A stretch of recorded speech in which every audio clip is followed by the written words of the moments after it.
Donc j'en étais ici à vous dire que c'est juste des rappels sur ce que l'on a fait. Donc avec les deux relations intégrales, la première que je viens de réécrire, c'est donc la fonction d'auto-corrélation. Donc ça, c'est pour les signaux d'énergie finie. Pour les signaux de puissance moyenne finie, et le cas particulier des fonctions périodiques, on avait écrit les relations la dernière fois, donc je ne vais pas les réécrire. Ici, c'est xy de taux intégrale, moins infini, plus infini, x de t, y complexe conjugué de t moins taux dt. Donc ça, c'est l'intercorrélation. Donc ici, je ne vais pas détailler la procédure de calcul. Hein. Si vous avez deux fonctions x, y, par exemple, intercorrélation, juste un petit graphique, puisque vous allez faire des exercices en TD. L'objectif, ce n'est pas de refaire. Mais ici, vous avez à choisir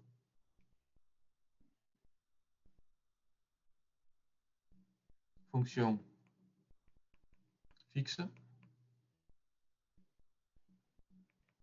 fonction mobile. Donc là, je fais vraiment le rapprochement avec le produit de convolution. Hein. Donc c'est vraiment... Donc ça, je vais partir sur simplement donc calcul, support graphique.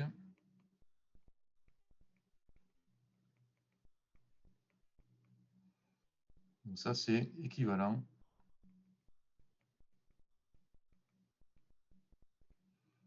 produit de convolution, avec une restriction qui est sauf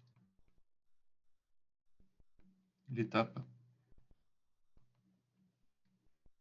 de symétrie. On en avait parlé, donc, hein, c'est cette histoire ici, là.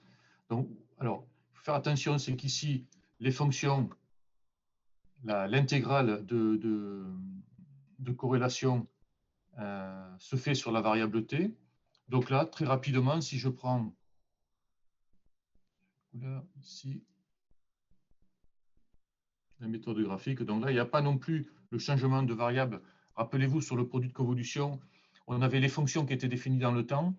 On faisait un changement de variable en t' ou taux, peu importe. Donc ici, ce n'est pas le cas, puisqu'on a directement les fonctions. Donc on va avoir la fonction mobile, par exemple, si on prend une porte, la fonction fixe, mobile, peu importe. Donc ça, c'est x de t. Et si je prends une fonction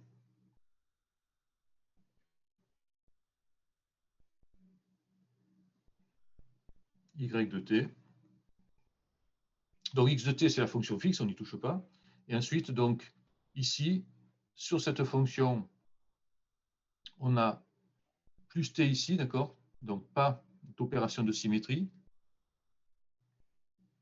Là, ça, c'est le plus ici, le plus t. Et ensuite, on a un décalage d'un paramètre taux, donc on a simplement à décaler la fonction.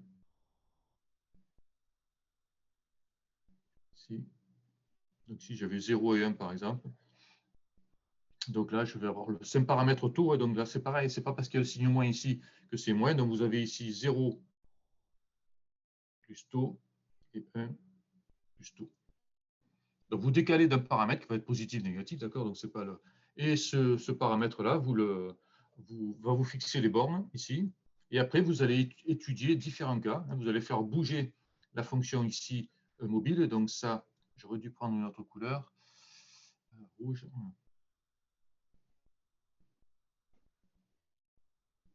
Donc, ça, c'est Y complexe conjugué.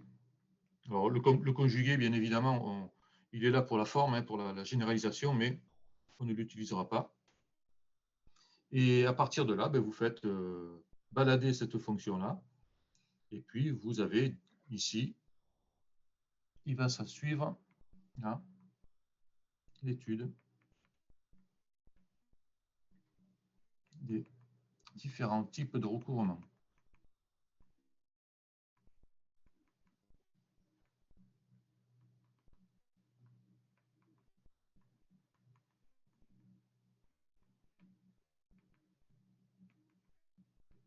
Donc à partir de là, vous avez non-recouvrement à gauche, recouvrement partiel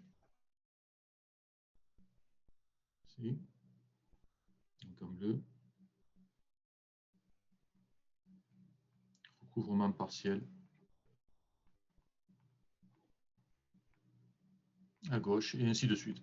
Donc là, c'est vraiment identique à ce que l'on a fait, on avait bien détaillé en cours. On avait fait sur le produit de convolution. Donc c'est pareil, rappelez-vous que vous avez ici simplement à vous rappeler que, là, sauf l'étape de symétrie. Donc c'est pas compliqué, une fois qu'on a vu qu'on a assimilé la méthode produit de convolution. Alors là aussi, à la fin, étude des différents types de recouvrement, n'oubliez pas que vous avez à calculer une intégrale hein, chaque fois. Là, vous avez 5 intégrales à calculer. Donc à la fin, hein, vous avez... Et donc là aussi, vous allez avoir la construction de ces fonctions de corrélation qui se font par morceaux. Ce sont des fonctions continues par morceaux. Et une fois que l'on a saisi la notion de support graphique, et vous avez les différents cas. Si une des fonctions est semi-bornée, vous allez avoir 3 cas de recouvrement. Si les deux sont semi-bornés, vous allez avoir que 2 cas. Et si une des fonctions est non bornée, vous allez avoir un seul type de recouvrement. C'est le cas qui permet de calculer directement. Sinon, dès que les fonctions sont bornées, support graphique obligatoire. Donc, je vais enregistrer ici. Bon, voilà. Je vais quand même vérifier pour la... Juste, je vais passer sur Zoom. Voilà. Je vais juste voir si c'est bien. 13. D'accord, la première image est bien enregistrée, donc c'est parfait. Alors, je vais revenir au truc.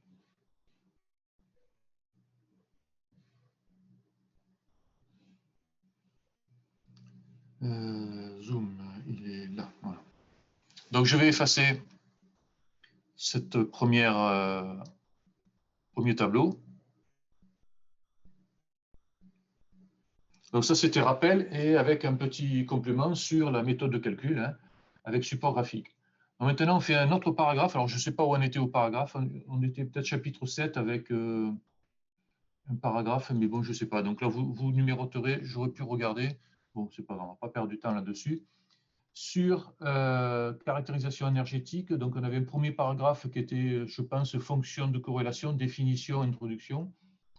Avec les signaux d'énergie finie et un autre paragraphe beaucoup plus réduit qui était sur les signaux de puissance moyenne finie. Donc ça, c'était juste la mise en forme. Et donc maintenant, on va passer à un autre paragraphe. Je vais appeler 2 ou grand 2, je ne sais pas. Qui est analyse spectrale.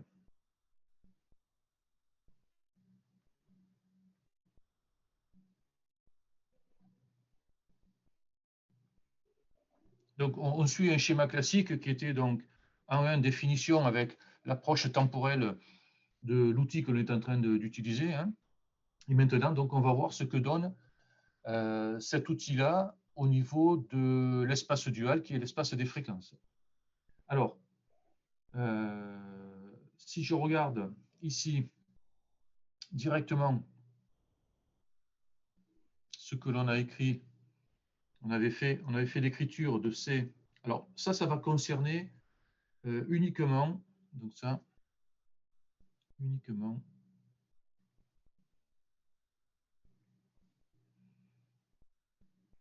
l'autocorrélation.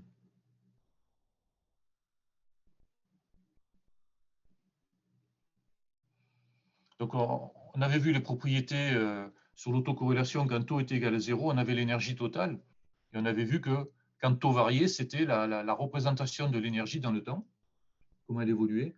Donc, l'idée, c'est de faire la même chose, avoir la représentation spectrale de l'énergie. Et ça, c'est un paramètre important. On verra une application donc, au niveau du filtrage, où vous avez bien évidemment sur le cahier des charges, c'est si vous voulez que votre système à la fin puisse fonctionner, si vous filtrez, ben, vous allez filtrer une partie du signal, donc une partie de l'énergie, et à partir de là, vous pouvez avoir des limitations trop contraignantes. Et c'est vraiment important d'avoir cette idée de représentation de l'énergie. Et on va tomber, ce que l'on va voir tout de suite, sur la densité spectrale en énergie. Et ça se montre très facilement ici, si je fais CXX de taux. Donc, je vais réécrire quand même. Allez, Ariat, intégrale de corrélation.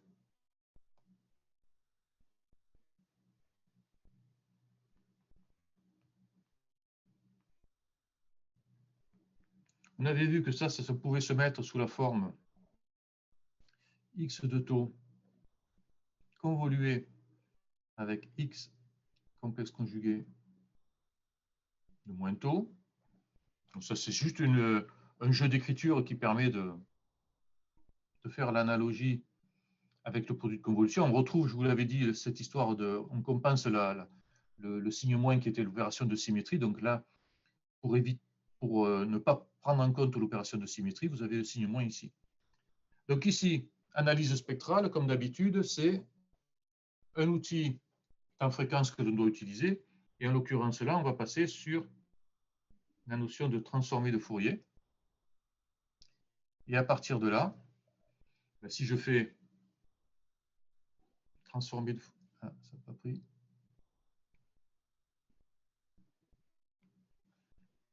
Donc si je fais la transformée de Fourier de CXX de taux, maintenant vous devez avoir l'habitude, à partir de cette relation-là, vous avez ici le terme du produit. Le produit de convolution, c'est un produit simple. Et puis vous avez donc ici la transformée de Fourier de x de taux, qui est donc x de nu, je la baptise comme ça, multiplié par, donc avec le jeu des propriétés des transformées de Fourier, on a ici très facilement x complexe conjugué de nu, produit simple. Donc ça, c'est les deux transformées de Fourier. Et à partir de là, on a un produit entre une quantité complexe et son conjugué. Et vous savez que c'est, par définition, par propriété, c'est le module carré de x de nu. Donc là, de façon synthétique, on a CXX de taux qui est lié avec ce jeu de demi-flèche là, transformé de Fourier. Donc, c'est les relations de Fourier entre les deux. Vous avez x de nu. Et ça, c'est ce qu'on appelle la densité spectrale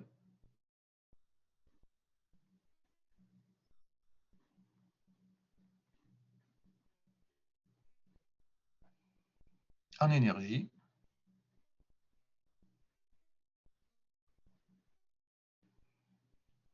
du signal. Signal xt. Donc là, c'est une densité, d'accord? Donc si vous voulez avoir l'énergie totale, ben, il va falloir intégrer sur toute la bande de fréquences. Donc par définition, on est sur des fréquences ici transformées de Fourier, donc positives et négatives. Donc on va intégrer de moins l'infini à plus l'infini cette densité pour retrouver l'énergie totale. Et en fait, on va tomber sur ce qui est le théorème de Parseval, hein, qui, comme on avait vu, représente l'égalité de l'énergie, qu'elle soit calculée dans le domaine temporel ou le domaine fréquentiel.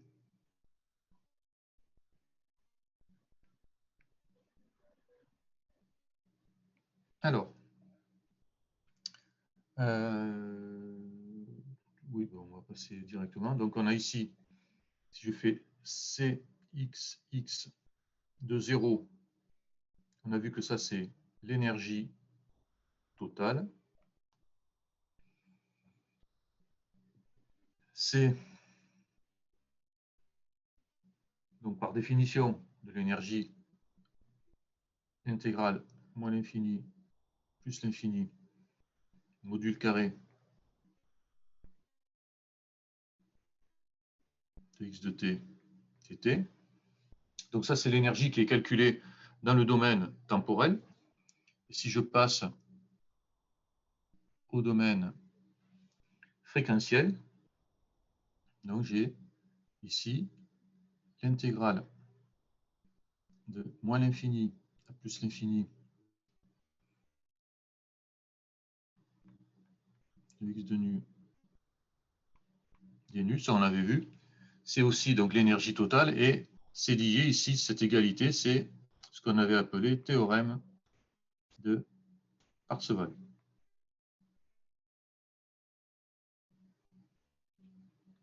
Alors au passage, ici, on a une quantité, c'est un module, d'accord? Donc c'est une quantité réelle, donc on peut dire que ça c'est 2 fois l'intégrale de 0 à plus l'infini de x de nu t nu. Donc vous retrouvez ici, donc ça c'est cette notion de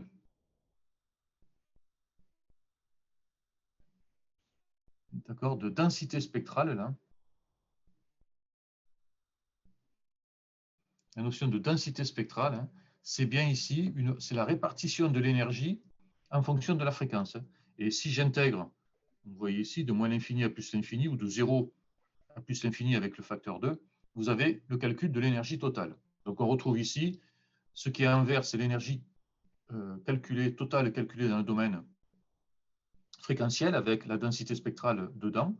Et ici, vous avez la représentation, l'énergie totale, donc, calculée dans le domaine temporel. Ça, c'est ce que l'on avait vu. Et ce qui est important, c'est que cette relation en noir en haut de convolution, hein, c'est bien l'image dans le domaine temporel de l'évolution de l'énergie.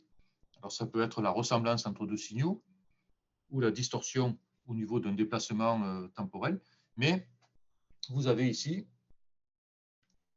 les deux façons de voir l'énergie avec la fonction d'autocorrélation ou son image dans l'espace des fréquences avec la densité spectrale en énergie. Donc là, ce qui est important, c'est ça. Voilà, cette relation. Cette relation-là. Voilà. Alors, ça, c'était... Monsieur, oui. pourquoi x étoile de moins taux lorsqu'on fait la TF, ça donne x étoile de nu et pas de moins nu? C'est propriété. D'accord. Là, vous regarderez, hein, il n'y a pas de... De toute façon, que ce soit plus ou moins tôt, de toute façon, vous avez ici, on le verra, mais pour les signaux, on va travailler que sur les signaux réels, donc vous enlevez le... Ah oui, tu as raison. Étoile? Ouais, étoile, alors, dans les propriétés, on avait peut-être mis avec moins nu, ouais. X de moins t, ça fait x de moins nu. Ouais, je regarderai, ouais, mais les deux sont valables, hein, parce qu'en fait, ici, en fait, alors, c'est pour éviter certains problèmes, notamment quand on a des exponentielles, où on a le souci, mais en fait, je vais le mettre ici, vous le notez. Je vais changer de couleur. Alors, là. Ici. En fait, selon la définition, si vous regardez sur les bouquins, vous pourrez avoir plus ou moins. Les deux sont valables. D'accord. D'accord. Le plus est un peu plus restrictif parce qu'il faut, quand la fonction n'est pas symétrique au départ, il faut faire attention. Donc, il faut étudier deux cas, alors qu'avec le signe moins, on n'a pas ce problème. Donc, effectivement, ici, si tu veux, mais faire attention, c'est que là, si je mets un plus ici, c'est pas bon, hein, mon produit de convolution. Donc, c'est pour faire l'analogie avec le produit de convolution, il me faut le signe moins là. Bon, ça, c'est pas bien grave, hein. Ce qu'il faut, c'est surtout ça. Voilà, donc retenir. On peut mettre en forme le produit de convolution avec certaines précautions.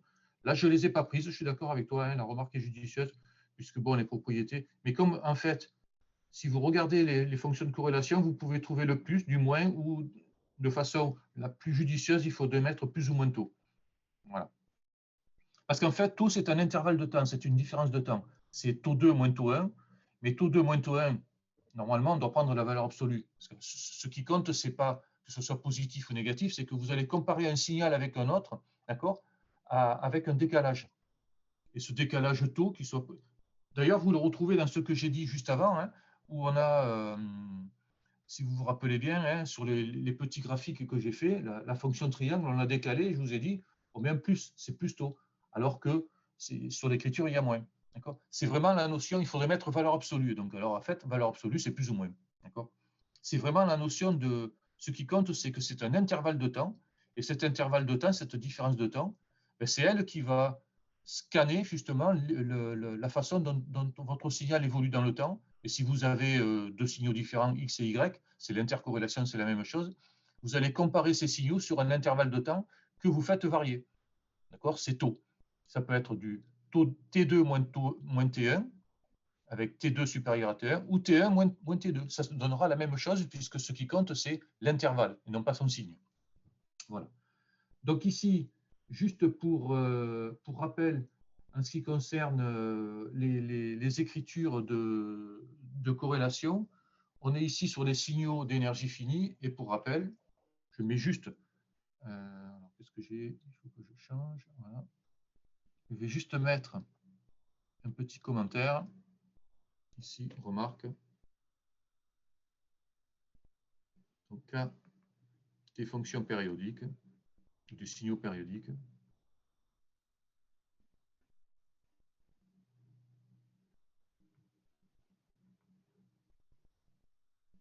Cas des signaux périodiques, donc on rappelle que, alors je vais l'appeler R, X, X de taux par exemple, pour changer. Donc X, ce sont des fonctions T0 périodiques. C'est 1 sur T0, intégrale, sur une période quelconque. Vous devez commencer à avoir l'habitude de ce jeu d'écriture, hein, de X de T.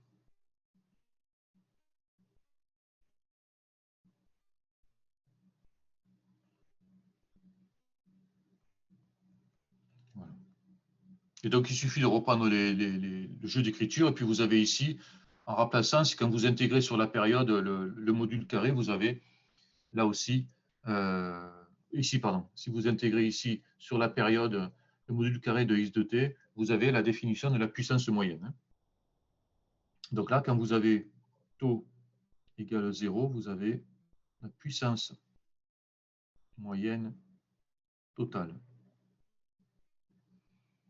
Et donc, si vous êtes ici dans le domaine fréquentiel, vous allez avoir la même chose ici, mais avec associé à des fonctions périodiques. Vous avez x de nu, pareil, module carré, et vous avez donc la densité spectrale, non pas de l'énergie, mais de la puissance. Voilà, c'est juste la différenciation entre les deux. Donc ici, je vais enregistrer, et puis on va énoncer donc un théorème qui permet de regrouper tout ça, qui est un théorème important en traitement du signal, qui est donc le théorème de Wiener-Kitchin. Alors, je vais enregistrer ici. Voilà. Puissance orthographe de Kitchin, et j'ai mélangé les deux, donc je ne sais pas. Bon, peu importe. Je n'ai pas la bonne feuille là. Pas grave. Alors, j'efface. Alors, le théorème de... Alors, lui, Wiener, c'est bon.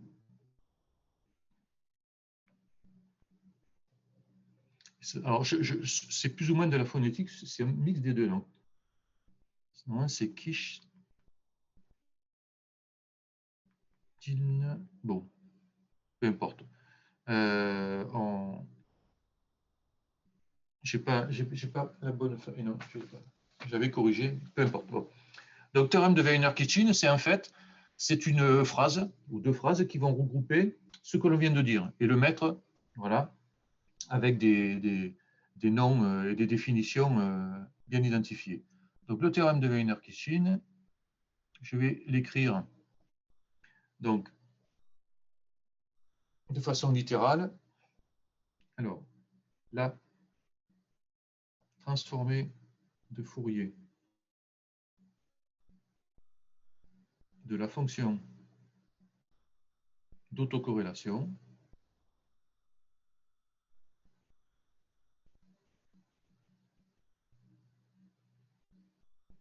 est égale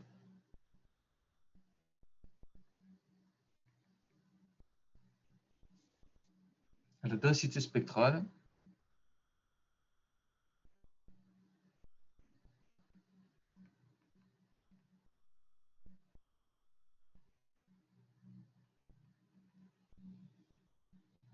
en énergie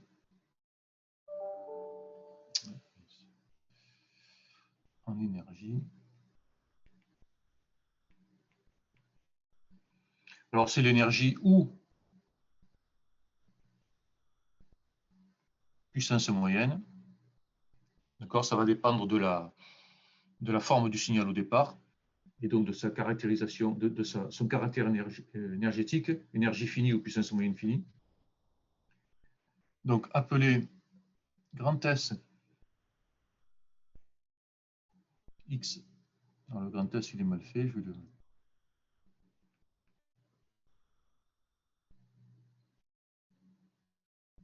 Sx de nu,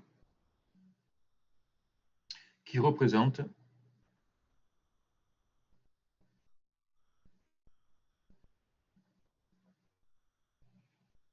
la répartition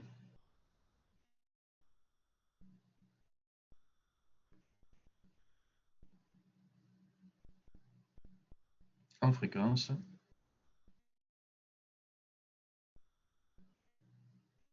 de l'énergie.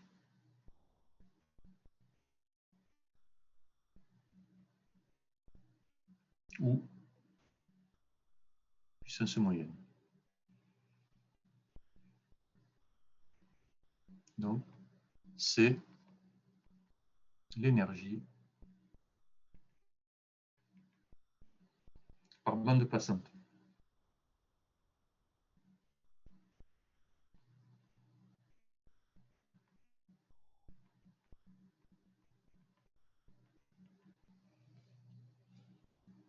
Donc, ça correspond à la densité spectrale, donc c'est sur une bande de fréquence de 1 Hz, d'accord, autour de la fréquence auquel vous vous positionnez, maintenant que vous soyez à 10 kHz, 10 kHz plus 1 Hz, vous avez une bande passante de 1 Hz, et c'est cette notion de densité. Donc, quand vous représentez Sx de nu en fonction de nu, vous avez donc Sx de nu en fonction de nu. Donc, c'est un graphe qui est la représentation de l'énergie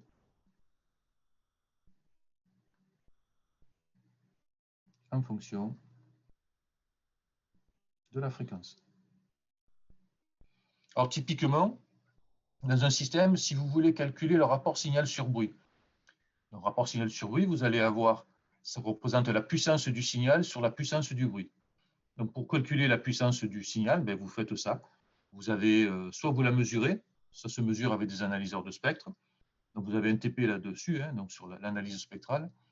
Donc, soit vous mesurez donc votre puissance par des appareils dédiés, analyseurs de spectre, et puis vous dites, voilà, j'ai mon système qui va fonctionner entre 10 Hz et 10 MHz. Donc, vous faites donc Sx de nu, vous le calculez par exemple, ou vous le mesurez, et puis vous intégrez de 10 Hz à 10 kHz, vous allez avoir la puissance de votre signal contenu dans la bande utile de votre système.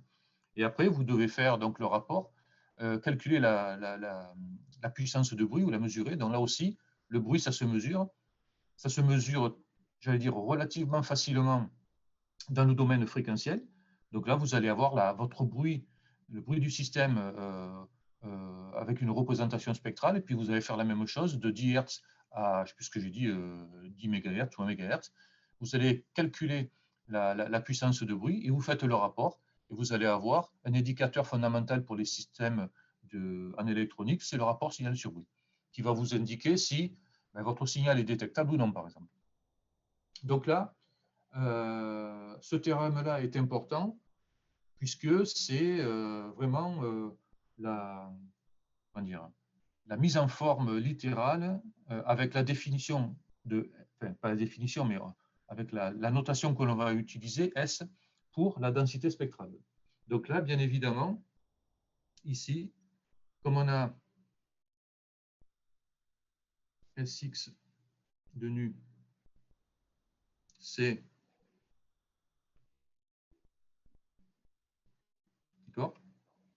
densité spectrale en énergie. Donc on a vu tout à l'heure sur le précédemment, donc la densité spectrale, c'est ça, c'est la transformée de Fourier d'autocorrélation. Et donc, ça, on a donc les relations intégrales de Fourier, puisqu'on a Sx.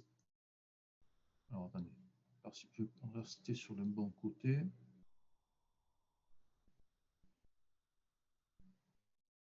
Là, on a Cxx de taux qui admet comme transformée de Fourier Sx de nu. Et donc, on a les relations de Fourier. Hein, rappelez-vous les deux relations intégrales de Fourier avec une transformée de Fourier directe et transformée de Fourier inverse. Mais là, c'est la même chose. Hein, on a ces deux représentations, mais non pas du signal, mais de son énergie. Avec, ici,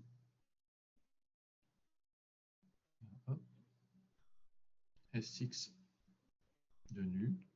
C'est donc l'intégrale de moins l'infini plus l'infini de Cxx de taux exponentielle moins 2 pi j nu taux des taux.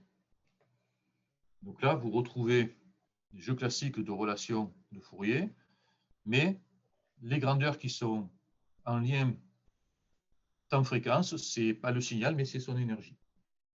Et donc ici, Cxx de taux s'écrit intégrale moins l'infini à plus l'infini de Sx de nu exponentielle plus 2 pi j nu taux des nu. Donc ça, c'est des relations à encadrer ici. Voilà. Donc là, vous avez les deux relations intégrales de Fourier qui lient l'énergie dans les deux domaines du haut que sont le temps et la fréquence. Alors, je ne vais pas perdre trop de temps avec... Non, ouais. On va voir. Donc, il y a des jeux de propriétés et d'écriture. Comme d'habitude, hein, dès qu'on a... Rappelez-vous, on avait fait des rappels sur la transformée de Fourier.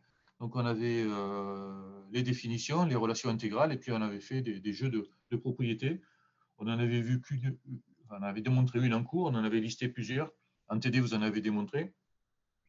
Donc, ces petites propriétés, elles sont fondamentales parce que ça simplifie les calculs. Pour vous, ça peut vérifier, comme je vous avais dit, vous aider à vérifier si votre calcul que vous venez de réaliser est correct ou non. Et puis, d'un point de vue plus général sur le traitement des signaux, on utilise toujours ces propriétés pour simplifier les calculs, pour alléger la partie algorithmique. Donc, c'est quelque chose de fondamental. Alors, on va juste voir propriétés.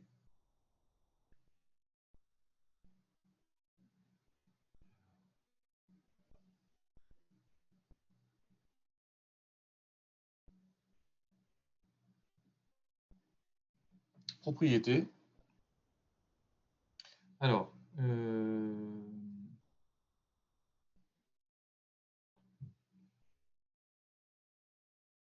oui, on va démontrer que c'est une fonction réelle. C'est évident, mais oui, bon, c'est ça, on va le faire. Donc ici, je vais montrer que, à l'inverse, c'est pas très judicieux. Bon, si, ça se voit. On va montrer que Sx de nu est égal à Sx complexe conjugué de nu. Donc, ça, on va montrer que Sx est une fonction réelle.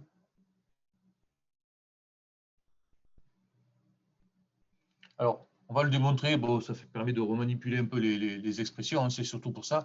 Mais en fait, c'est relativement évident, hein, puisque là, on est sur la notion d'énergie. On a vu que l'énergie, ben, c'est un module carré, sa densité. Donc la densité, montrer que c'est une fonction réelle, c'est paraît évident, mais on va le faire pour justement se réapproprier ces jeux de petites propriétés. Alors c'est tout à fait identique dans l'approche à ce que vous avez fait, ce qu'on a fait en cours ou en TD sur les propriétés des transformés de Fourier. Donc on va le faire ici. Donc ici, si je prends la relation Sx là, hop, je vais la conjuguer. Donc j'ai Sx complexe conjugué de nu qui s'écrit intégrale de moins l'infini à plus l'infini, Cxx complexe conjugué de taux. Ici, l'exponentielle, la conjugaison G plus de pi j nu taux des taux. Là, je vais faire un petit changement de variable. Je vais poser θ égale moins taux. Oui, donc ici, je vais avoir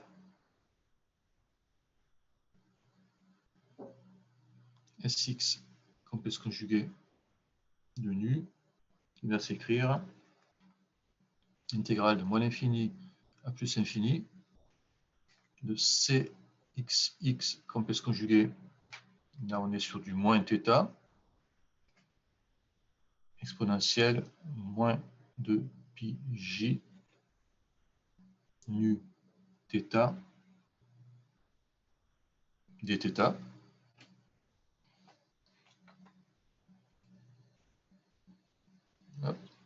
Donc changement de variable trivial. Et on va utiliser la propriété suivante. Ça, c'est égal à Cxx de θ. Donc ça, je vous renvoie au cours de la semaine dernière où on avait sur la fonction d'intercorrélation, on avait démontré la relation hermitienne, la symétrie hermitienne. Et quand on l'avait appliquée à la fonction d'autocorrélation, on avait sa forme simplifiée appliquée à la fonction d'autocorrélation qui était la suivante, ce que j'ai écrit en bleu. Donc là, on a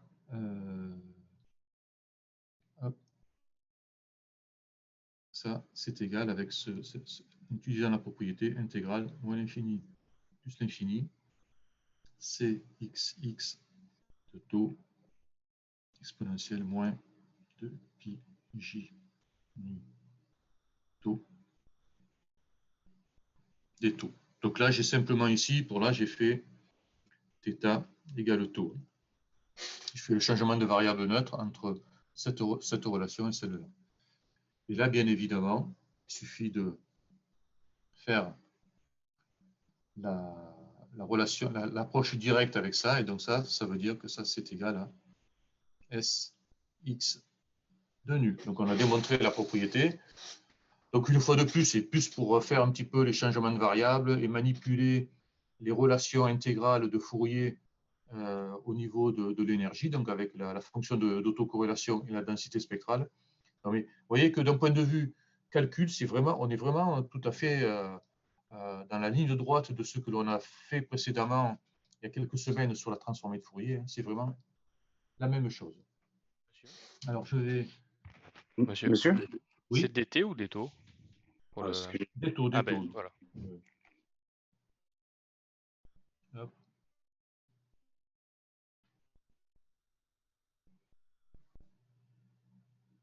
Des taux. Voilà. Donc, je vais enregistrer cette feuille-là.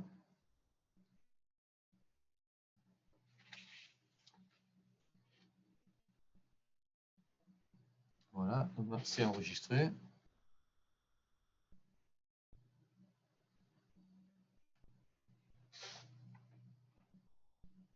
Ah, j'ai vu que oui, Kinstein, voilà. Donc c'est Michael Cassius qui a dû trouver sur Internet, effectivement. Alors, faire attention, il y a plusieurs orthographes. Hein. Ça en est une, mais ce n'est pas la seule. Alors, hop, je vais écrire ici. Alors, ça a été un débat avec Stéphane Blain qui m'avait sorti un nom, et moi je savais que c'était pas. Et en fait, je me suis aperçu qu'il y avait les deux orthographes. Alors ça, c'en est une. H. Kint.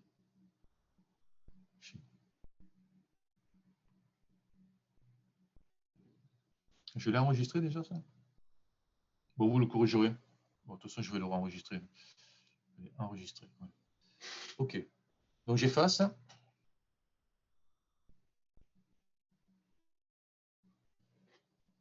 Toujours dans ce jeu de propriétés. Donc, on a vu que la densité spectrale en énergie est une fonction réelle. Je répète, ce qui est bien évidemment naturel dans la mesure où c'est l'énergie. L'énergie, c'est le module carré de quelque chose. Donc, ce n'est pas une surprise en soi. Alors, oui, alors maintenant, si x de t est réel. Alors là, si x de t est réel, c'est juste un jeu d'écriture. Je ne vais pas reprendre... si, bon, on va le monter. Si x de t est réel, donc vous savez que x de t égale x complexe conjugué de t. Donc ça, c'est l'écriture mathématique de cette propriété. Donc à partir de là, on avait vu aussi que on avait cxx de taux qui était égal à cxx de moins taux. Donc ça, c'était une propriété, hein, d'accord, on l'avait vu sur la fonction d'autocorrélation associée à la symétrie hermitienne et au cas des fonctions réelles. Donc on a cette propriété-là. Donc là, à partir de là, si on a cette parité ici, on a Sx de moins nu qui est égal à Sx de nu. Donc, c'est une fonction paire. Donc, ça veut dire que dans le cas général, la densité spectrale en énergie ou en puissance moyenne est une fonction réelle. Et si au départ le signal est réel, la propriété, c'est que la densité spectrale est une fonction paire.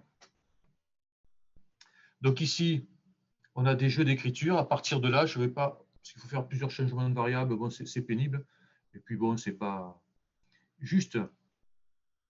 À partir de ça, du moment qu'on a une fonction paire, on peut écrire en fait que, alors je ne sais plus dans quel sens, ouais. Je peux écrire, ouais, donc là, la densité spectrale, je peux l'écrire gamma x de f, c'est Sx de nu plus Sx de moins nu. Et ça, c'est égal à 2 Sx de nu. Donc, sous ce jeu d'écriture, c'est que c'est une fonction paire, donc je prends ici un spectre positif, un spectre négatif, d'accord? C'est la même information, donc avec la même répartition. Donc, je veux dire que c'est deux fois ici ça, et c'est deux fois, en fait, Sx de f. Alors, f, c'est fréquence physique, d'accord, et toujours nu, fréquence mathématique. Hein. Donc là, ici, en fait, l'idée, c'est de dire, de toute façon, mon spectre ici, il est équiréparti, donc j'ai la même répartition de fréquences positives et négatives. Donc, alors là, c'est un jeu d'écriture, il faut faire attention. Là, il faudrait que je dise, ici, ce sont les fréquences de 0 à plus infini, ici, de moins l'infini à 0. Ici, c'est que les fréquences positives. Et donc ici, l'idée, c'est de rapprocher le tout en disant, au lieu de m'embêter à dire les fréquences positives et négatives, je prends simplement le code que je vous avais dit au départ.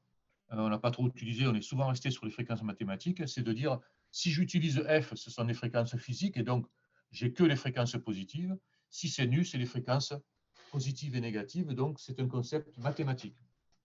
Donc là, à partir de là, c'est simplement, on est toujours dans le cas des signaux réels. Hein. Donc à partir de là, on va les dicter simplement, je ne vais pas les écrire, les démontrer, je veux dire. À partir de là, on montre que les relations intégrales de Fourier les plus générales que l'on a écrites précédemment, qui lient C à la fonction d'autocorrélation et la densité spectrale, ben je vais utiliser les propriétés donc, de symétrie, c'est réel, c'est symétrique, ainsi de suite. Et avec des petits jeux d'écriture, on montre que gamma X de F, dont le spectre en fréquence, donc qui est 2 fois le spectre le plus général, ça s'écrit 2 fois intégrale de moins l'infini à plus infini de Cxx de taux exponentielle moins de pi j nu taux des taux. Donc ça, c'est les relations. Donc ici, j'ai simplement utilisé ça, le 2, donc retrouver le 2 ici, d'accord. Et ensuite, comme on a une fonction paire ici, ça c'est ni pair ni impair, mais par contre, donc si je développe mon exponentielle, je vais pouvoir annuler la partie sinus, puisque j'intègre sur un intervalle symétrique, pair avec impair, le sinus, ça va faire 0, et donc il va rester ici 4 fois intégrale de 0 à plus l'infini de Cxx de taux cosinus de pi f taux des taux. Voilà, donc ça, c'est un jeu d'écriture assez simple, mais donc voilà, donc en utilisant cette mise en forme-là, c'est un jeu entre fréquences. Par contre, là, excusez-moi, j'ai fait une erreur. C'est F là.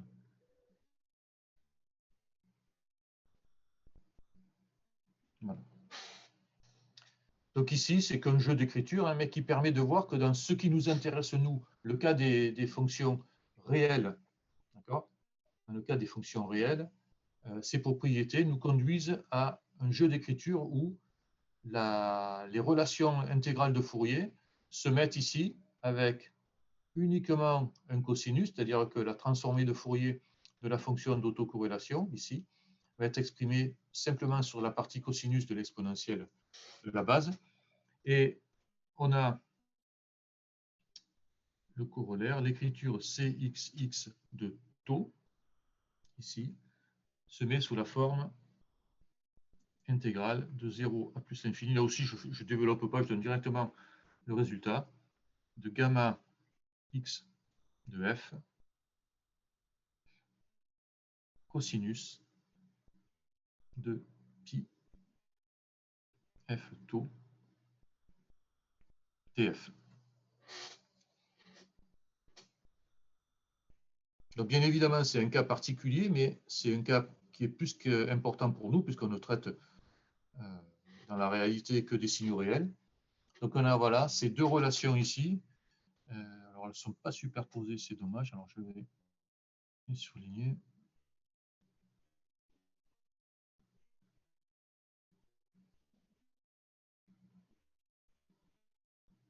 Voilà. On va rajouter ça. Hop. Donc vous avez ces deux relations intégrales de Fourier sur l'énergie, toujours, je répète, hein, mais qui peuvent se mettre sous la forme de... Ici, vous avez manipulé ici.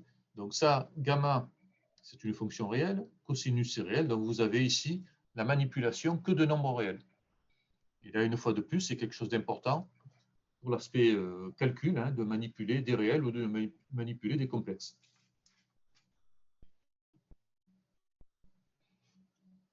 Alors, donc, je vais enregistrer cette partie-là. Voilà.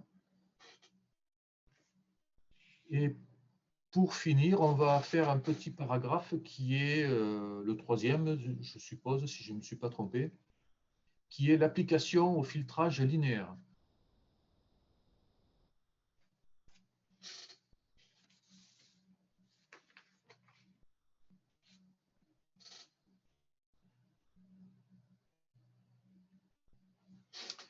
J'efface.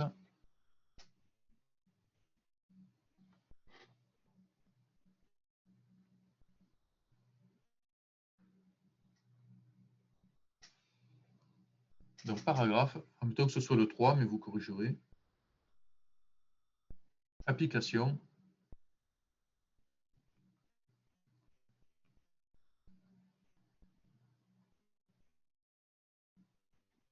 Au filtrage linéaire.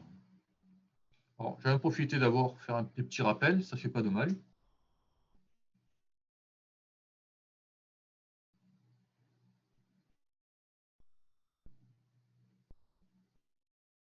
Rappel.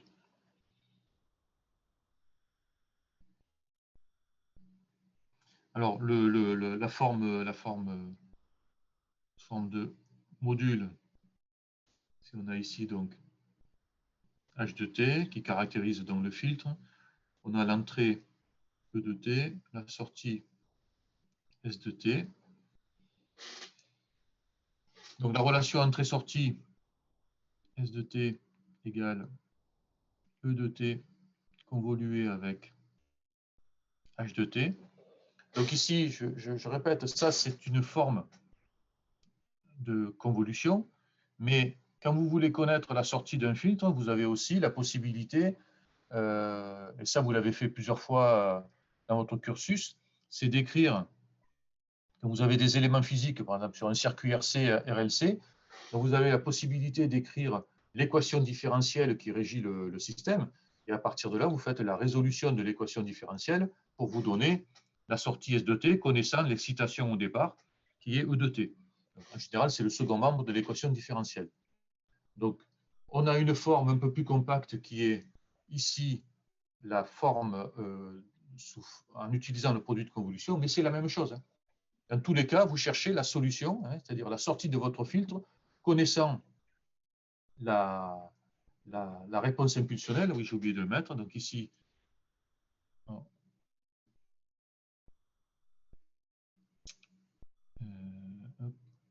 c'est H ici, c'était mal dessiné. Donc ça, c'est la réponse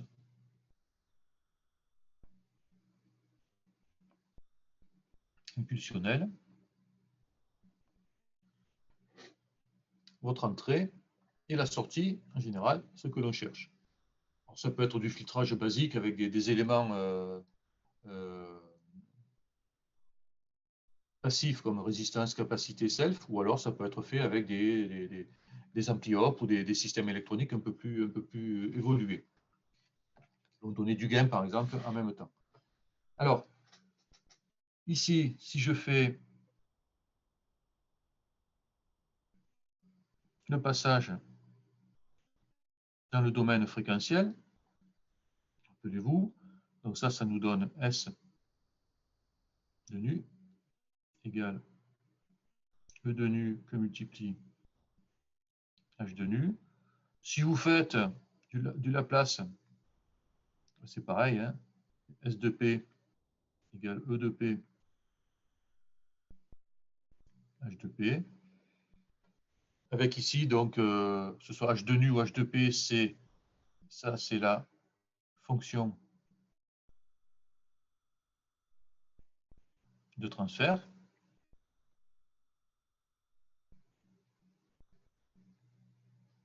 Du filtre. Hein.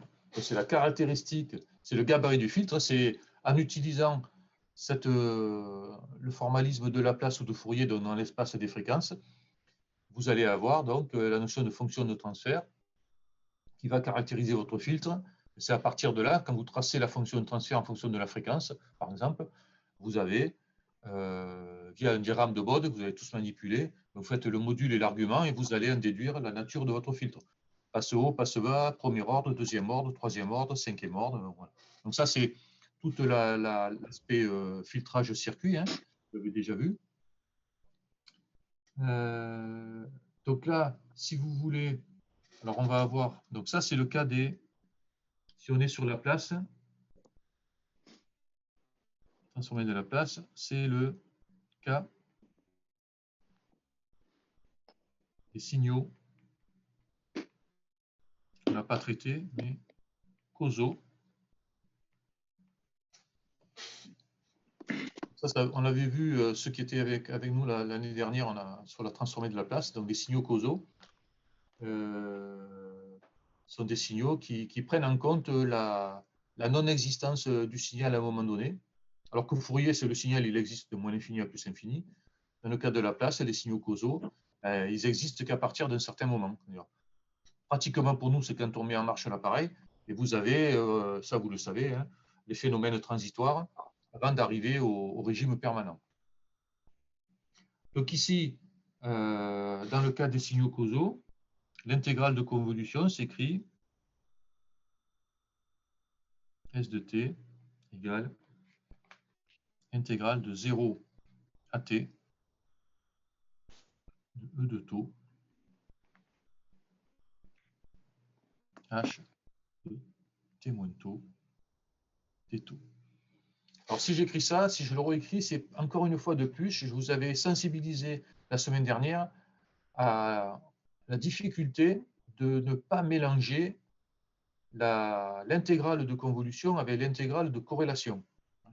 Là aussi, il faut faire un effort d'abstraction et de bien visualiser ce qui était, ce qui est taux. Et les rôles sont strictement inversés entre les deux. Ici, vous avez le produit de convolution qui vous donne une fonction du temps, alors que ce que l'on a vu, les fonctions de corrélation, c'est une fonction qui dépend d'un intervalle de temps, de taux. Alors, voilà, donc ça c'est juste l'écriture.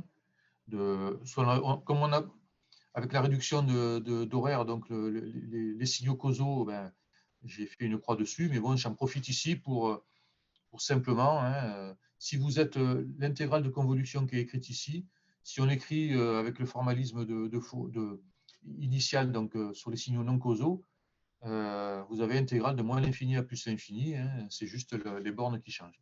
Donc la causalité, ici, fait intervenir dans des bornes différentes sur l'intégrale de convolution. Mais il n'empêche que c'est toujours le même processus de calcul avec un support graphique, hein, si on est sur des signaux bornés.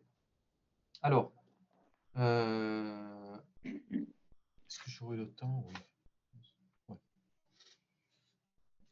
Alors, par exemple, dans le cas général, alors, je vais changer de couleur, faire un petit exercice. Hein, je ne sais plus si c'est fait en TD, mais bon, je fais juste le premier exercice. Donc, je vais calculer S de t, donc S1 de t, quand E1 de t égale somme sur I des AI delta de t moins ti. Donc là, je mets à l'entrée du système, de ce filtre, je mets des séries d'impulsions, d'accord? Alors, qui sont, n'oubliez pas, quand vous avez des sommes ici, hein, c'est pas, je ne fais pas la somme, c'est que c'est un pointeur. Là, vous avez le delta, ben, il se trouve en TI, vous avez une amplitude AI. En deuxième TI, vous allez avoir une amplitude A2 et ainsi de suite. Hein. Donc là, c'est la modélisation, c'est le fait de mettre un train d'impulsion, mais avec des hauteurs différentes et à des espaces de temps différents à l'entrée du système. Donc si je fais ici la sortie, S2 de t, donc avec le formalisme du produit de convolution, donc j'ai un produit de convolution, donc je vais avoir intégrale moins l'infini plus l'infini. Donc là, je suis en train de faire ça. Hein. Voilà. Donc je calcule le produit de convolution. Donc je vais prendre la fonction ici fixe. Donc je vais écrire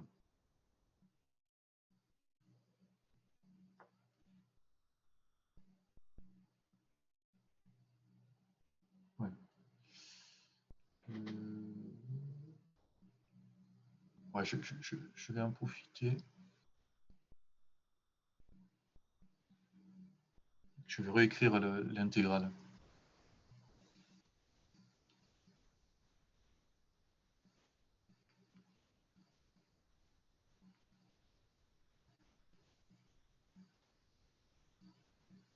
De taux H de T moins taux des taux. Donc ça, c'est vraiment un produit de convolution. Hein. Donc j'écris l'intégrale de convolution. Je vais choisir ici donc intégrale moins l'infini plus l'infini. Je le mets ici, je vais laisser ça. Somme sur I, AI, delta de T moins TI. Et alors, c'est pas T, c'est taux ici.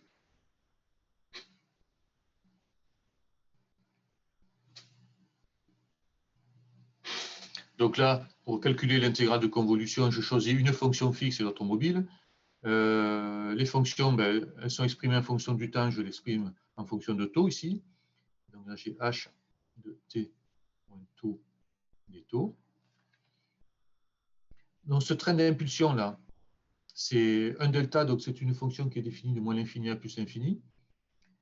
Donc je n'ai pas différents types de recouvrement. Puis en plus là, donc je vais me permettre d'intervertir si une somme est intégrale, comme d'habitude. Ça, c'est somme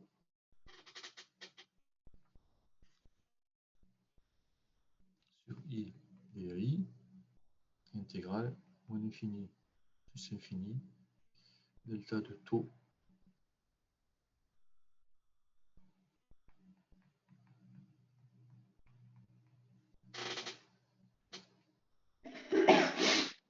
Et là, donc, vous avez utilisation de la propriété de delta. Hein. Donc là, vous allez avoir cette fonction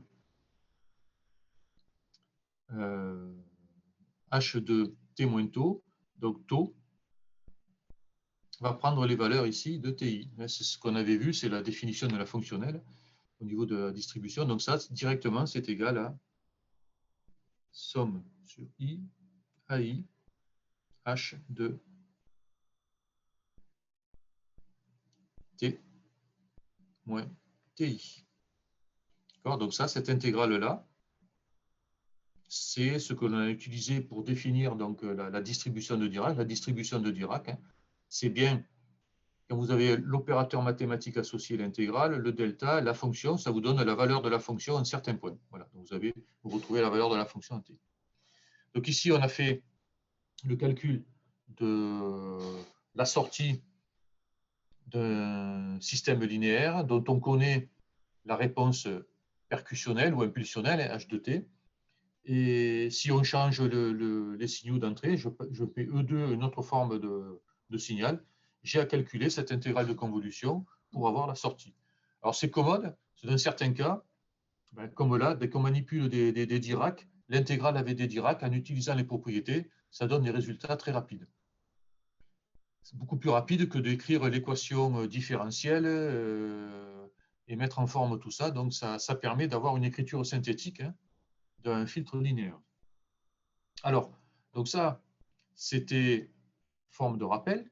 Et maintenant, je vais non pas regarder les signaux, d'accord. Ici, j'ai mon système, donc le filtre linéaire qui est H2T, entrée-sortie. Maintenant, je vais regarder comment évolue l'énergie de ce système-là, donc en entrée et en sortie.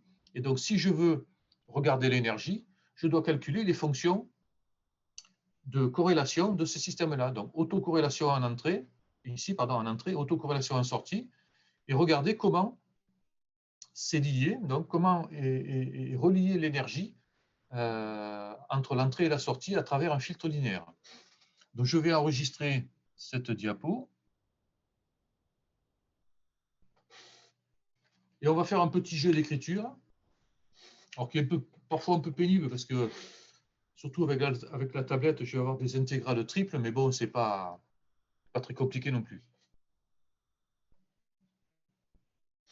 Voilà, donc j'efface. Donc ici, on va regarder, ce que j'avais mis comme paragraphe, rappel, 3,2, calcul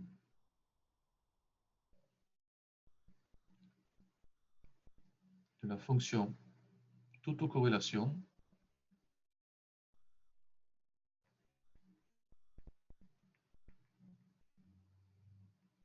de sortie.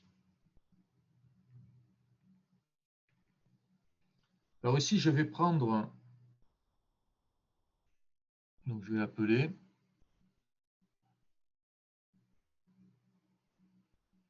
R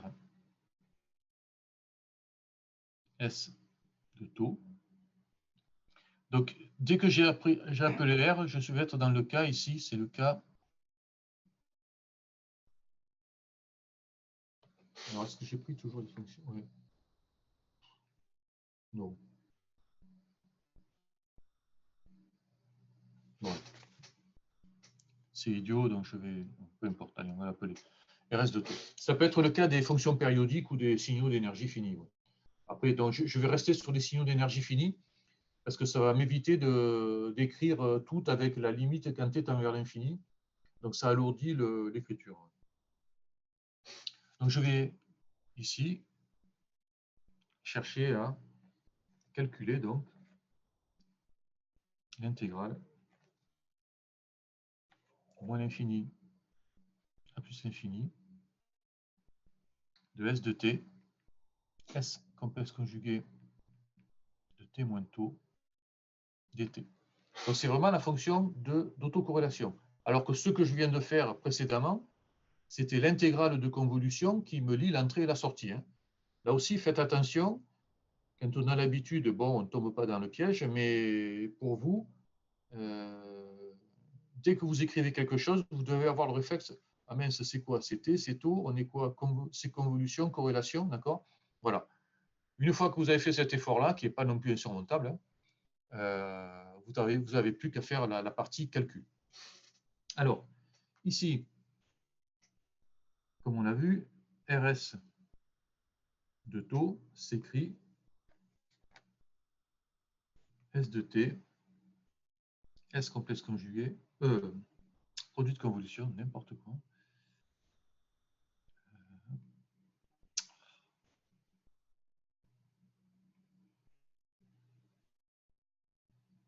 Donc c'est S de T convolué avec S complexe conjugué. Ouais, on va laisser moins T.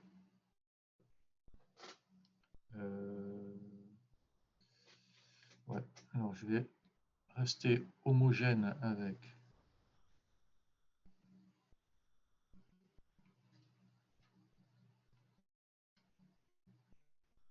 voilà. Donc ce fameux taux qui est un intervalle de temps.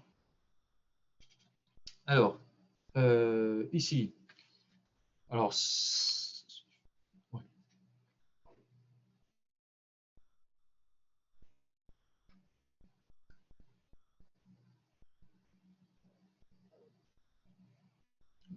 Je réfléchis sur mon jeu d'écriture qui n'est pas tout à fait homogène avec ce que j'ai dit. Non, c'est bon. OK. Donc ça, on va se placer dans le cas des signaux réels.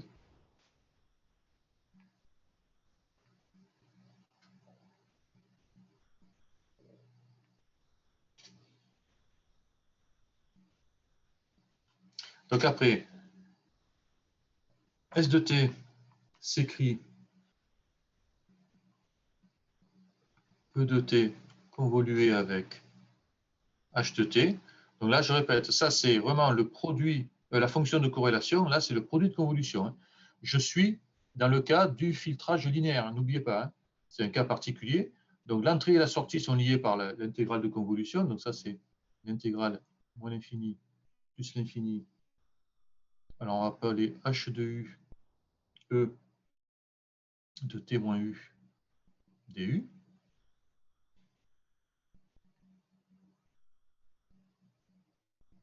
Donc si je veux calculer, donc l'objectif c'est ça, d'accord, calculer la fonction d'autocorrélation. La fonction d'autocorrélation, c'est ce produit, cette intégrale-là, et cette intégrale-là, elle fait apparaître S de t, S complexe conjugué de t moins taux, d'accord, et qui sont liées, donc ce sont ces intégrales de convolution. Donc là, je vais écrire S de t moins tau. Ça, c'est l'intégrale moins l'infini plus l'infini. H de V, E de t moins tau, de t moins tau, moins V dV. Donc là, je vais écrire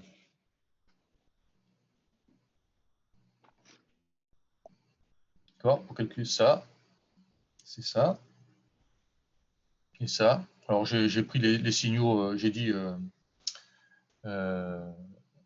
sans le conjugué, d'accord? C'est là, avec signaux réels. Signaux réels, donc là, il n'y a pas le conjugué dans. Ça, c'est la relation générale. Je fais sauter le conjugué, donc j'écris S de t moins tau, et que je vais remplacer donc tout ça dans la relation. Donc à partir de là, avec ce jeu d'écriture, je vais avoir RS de tau qui s'écrit. Alors attention, on va y aller. Vous voyez, vous prenez ça, vous le mettez là-dedans, ça là-dedans, ben, ça fait des intégrales triples. Moins l'infini plus l'infini.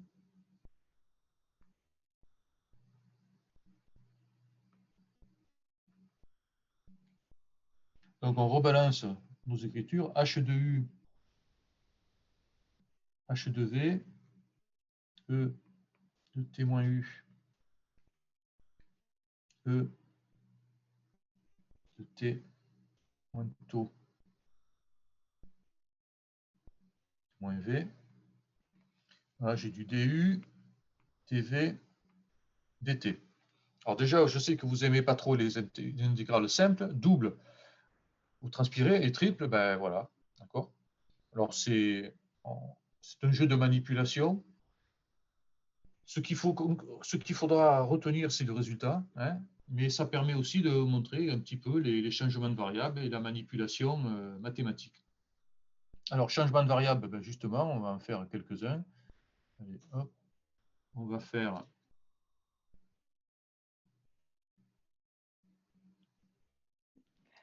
T sur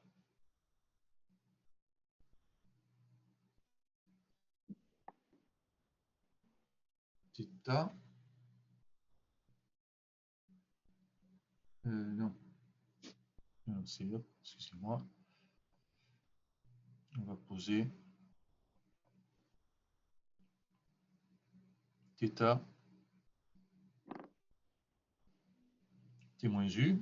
Donc, changement de variable. Donc, ici, vous avez t qui va être égal à θ plus u. Donc, de t, on va introduire donc, la variable θ. Donc, ça nous fait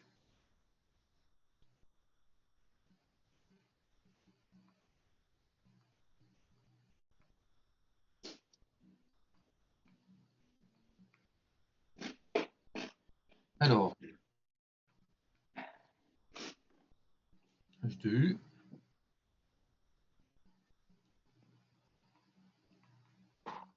h de v, e de θ, e alors de θ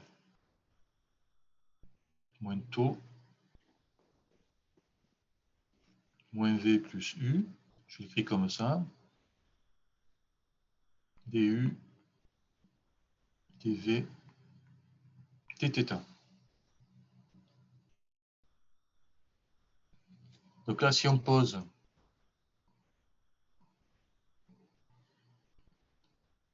w égale v plus tau moins u, donc ça va changer là-dedans. Donc là, ça fait e de θ. Je ne réécris pas tout, hein. E de θ moins w avec ici un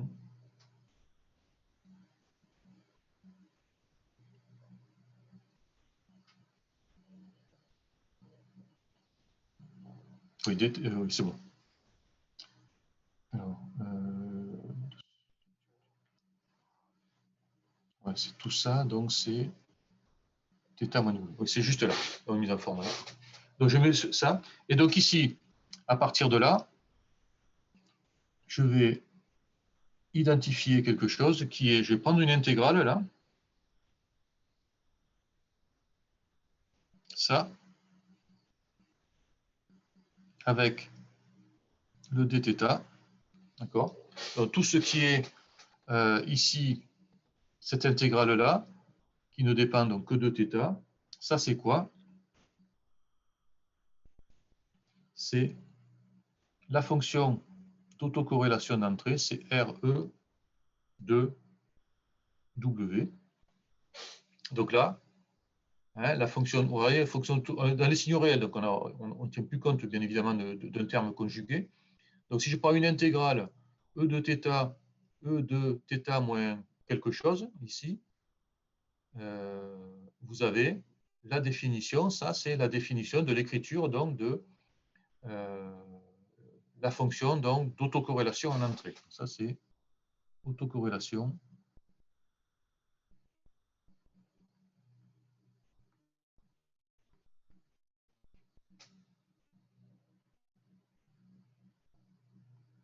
de l'entrée.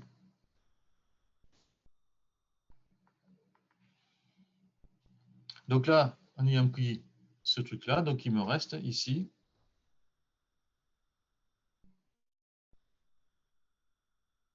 intégrale moins l'infini plus l'infini, intégrale moins l'infini plus l'infini. Donc j'ai h de u, h de v. Donc là j'ai RE. Alors W, on a posé ça, donc c'est RE.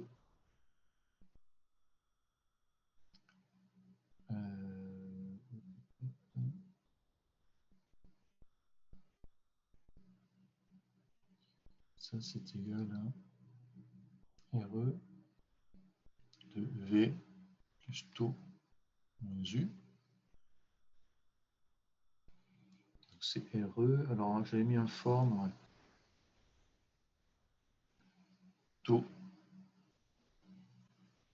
Taux moins U plus V. Donc DU dV.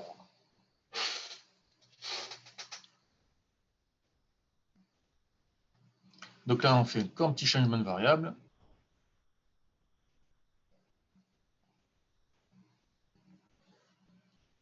Donc là, celui-là, c'est, on va poser V égale U moins X. Donc là, on a intégrale moins l'infini plus l'infini, c'est presque fini. Moins l'infini plus l'infini. H de U. H de U moins X.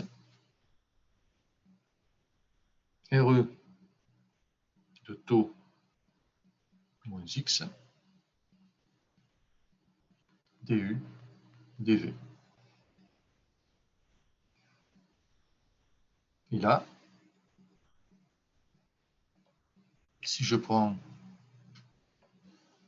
ici cette intégrale-là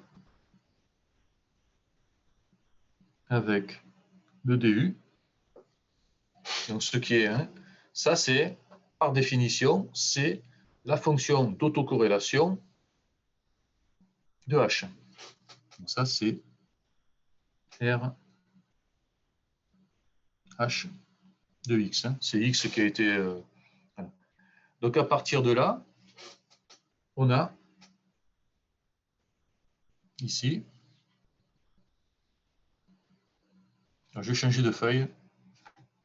Donc j'enregistre. Voilà. Je vais changer de feuille. Voilà.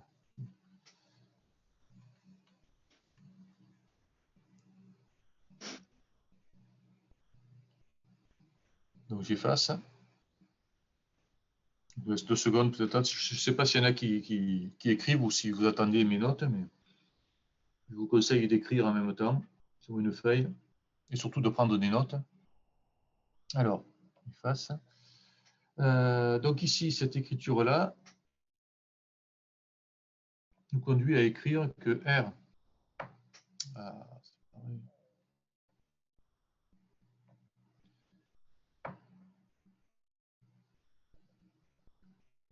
RS de taux, donc la fonction d'autocorrélation en sortie, ce que l'on cherche, s'écrit intégrale, moins l'infini plus l'infini, RH de x, RE de t moins x dx. Alors ça, faire attention, hein, regardez les variables x, j'ai le moins ici, ça c'est une intégrale de convolution.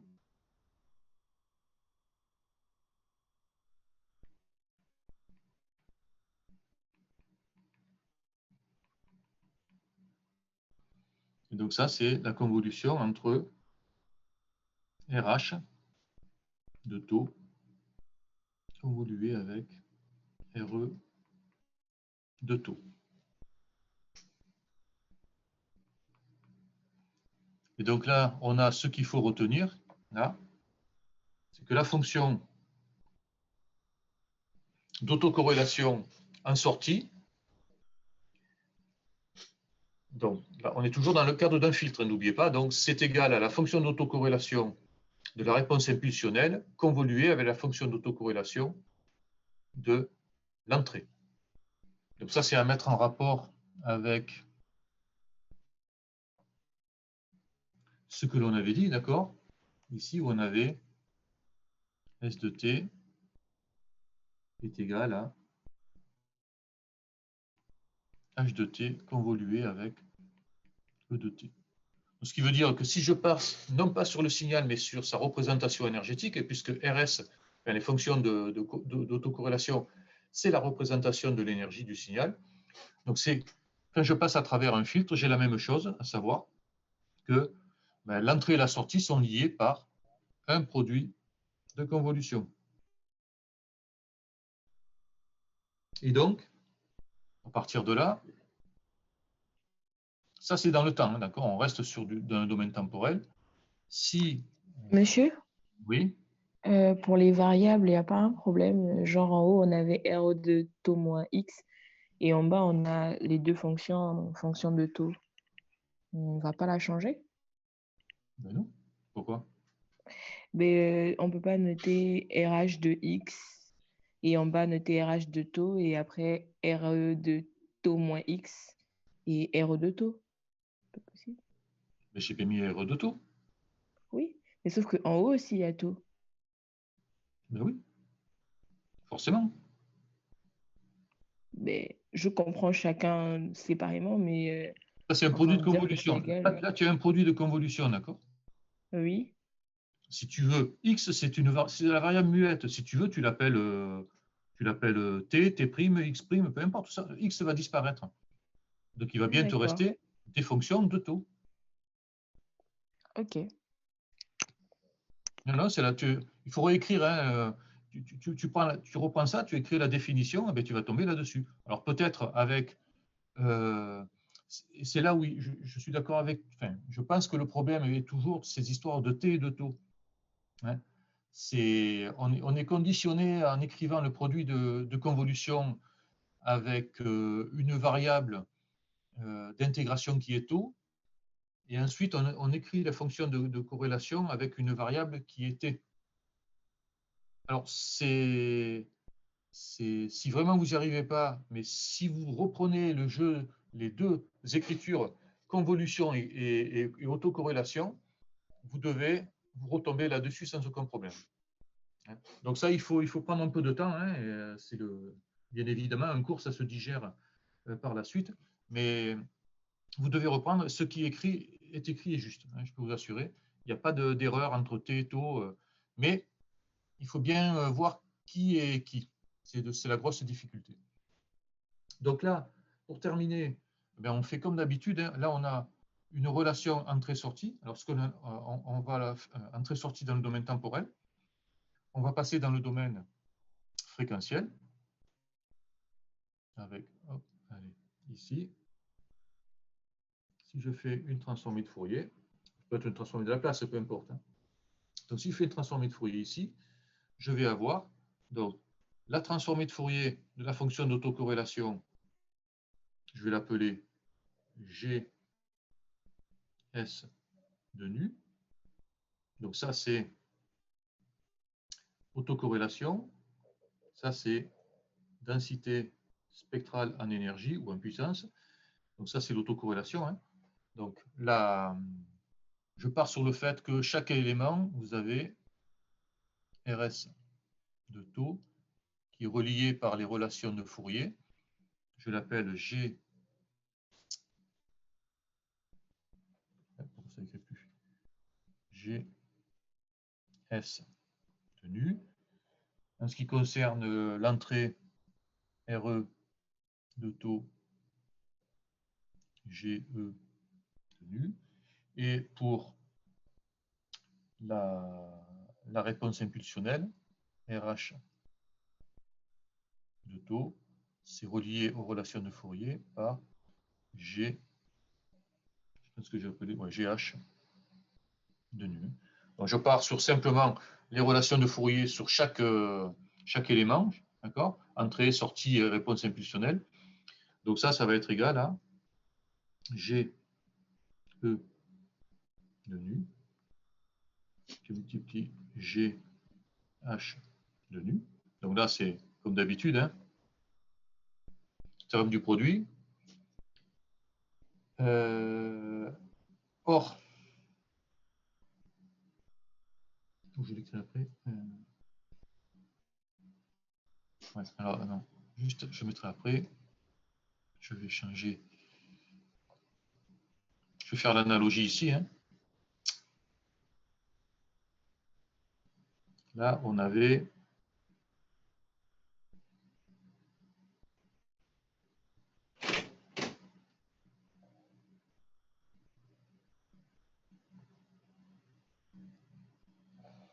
ou S de P.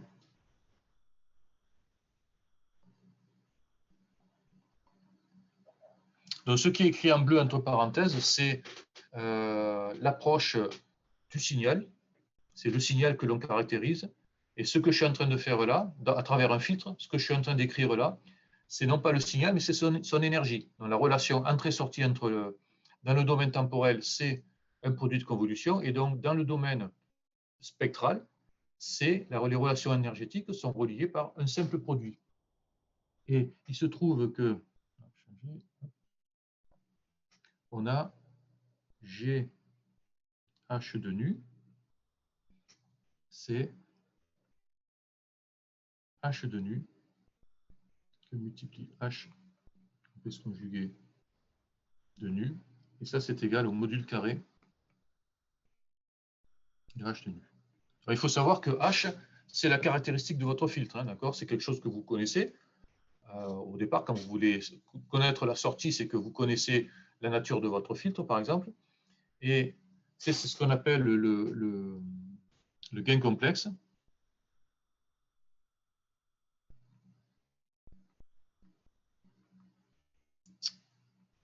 C'est le gain complexe du filtre. Donc, c'est la fonction de transfert, le module carré. Et donc, on a la relation suivante, G S de nu, qui est égal à GE de nu, module carré de H de nu. Et ça, c'est important pour la partie circuit. On est sur, ici,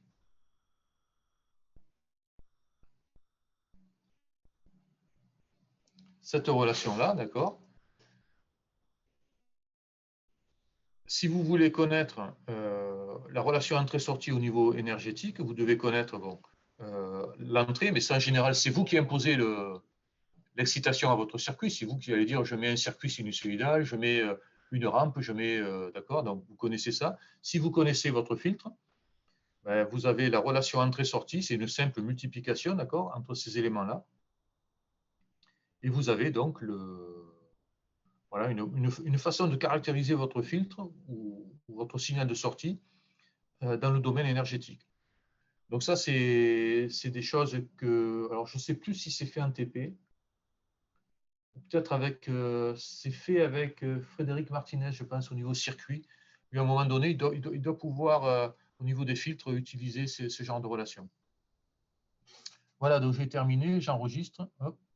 Je vais vous faire passer tout de suite les documents.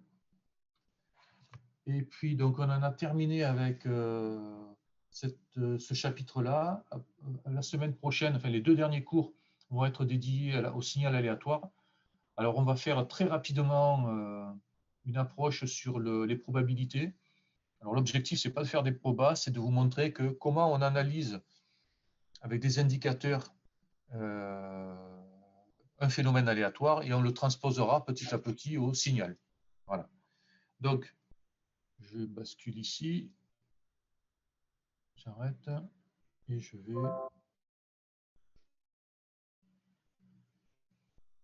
converser. Alors, fichier, je vous ai envoyé. Ah non, ça c'est la semaine dernière.